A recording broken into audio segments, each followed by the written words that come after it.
I took part in the Wheel of the Year mysteries for the first time last year. I am very grateful to you for that. Since then, many changes and events have taken place, but I cannot find a satisfactory explanation for two of them. I'm not sure whether it's appropriate to share such things, but I would very much like to find the answers. It is appropriate, since we're talking about them now. You said that on Beltane, only women are allowed to ask for something. Men aren't supposed to. Yes, that's the way it is at Beltane, but I really wanted to. I understand. I asked to regain the memories of my past incarnations. After Beltane, I felt drawn to a particular place of power where the earth asked for my blood. At a certain time and place, the ritual seemed to form itself. Afterwards, I received a wealth of information about the land, the area, the spirits, the gods, and the history of that territory. But that was all. As I understand it, blood serves as a kind of binding, a form of registration that ties you to a place and the place to you. But what practical benefit does that offer, and how is it connected to Beltane and my request? I'll answer these questions first. First of all, colleagues, and this applies to absolutely everyone, I advise you never to forget the task with which you began your path. Even if it later seems silly, ridiculous, or becomes lost over time. It fades, it gets erased. So write it down somewhere and place it prominently on your wall, where you can always see it. Because if you forget it, you may lose your purpose and your guiding thread at some point. Our colleague has explained why he slightly disrupted the ritual and, let's say, reinforced his own role by asking the earth for something at the moment of her sacred union.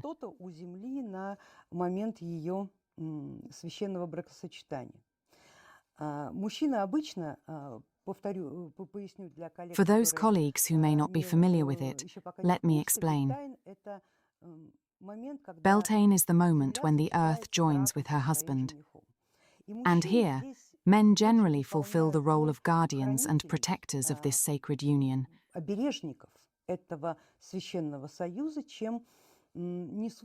rather than taking on a deeper ritual role.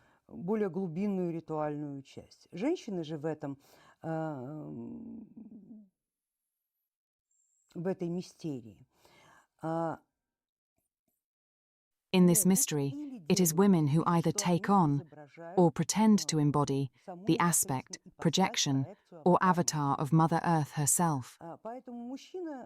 For men, the task is quite simple, to protect, and not to interfere.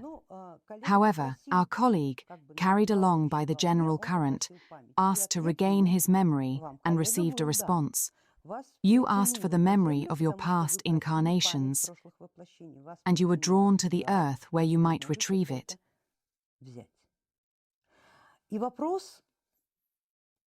So it's rather surprising that you're asking this question, considering your wish has already been granted. You have come to the very place where your memory resides. It is held in the bones of your past incarnations, buried within that land. You were asked to shed your blood because the bones must be united with blood for the mind to awaken.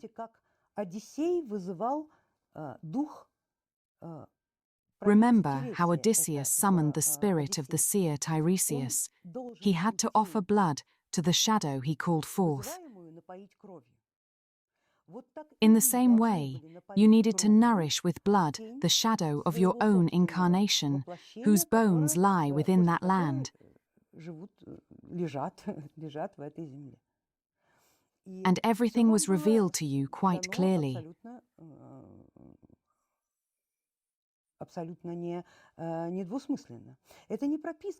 This was not a registration to the land, but rather the address you needed to reach in order to retrieve a memory that belongs to you. But you had to provide the energy for that memory, because it's stored like a package, much like certain files on your computer. To access them, you must connect them to a power source. And in your case, it is blood that serves as that electricity, that energy. All you needed was a little native blood, meaning blood that perhaps carries the same genotype, and it gave you everything, Perform this act again, perhaps now at the next Beltane, which is coming up soon. Do it with a clearer understanding, and you might receive a higher quality result if you haven't already. But let us continue with your following questions. After Kupala, Loki appeared to me in a dream. He gave me a gift made of non-existent materials, namely, a pair of boots made of golden sheepskin. They mold themselves to the shape of my feet and never change in appearance, no matter how many roads I walk. Before that, I dreamt of the rune Ehwaz.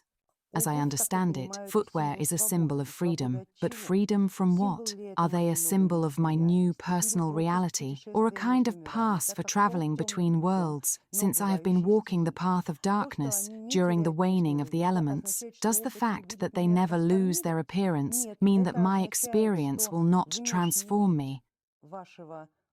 No. It means that to those around you, your path should never appear burdensome, no matter how heavy it feels to you. And this is Loki's advice.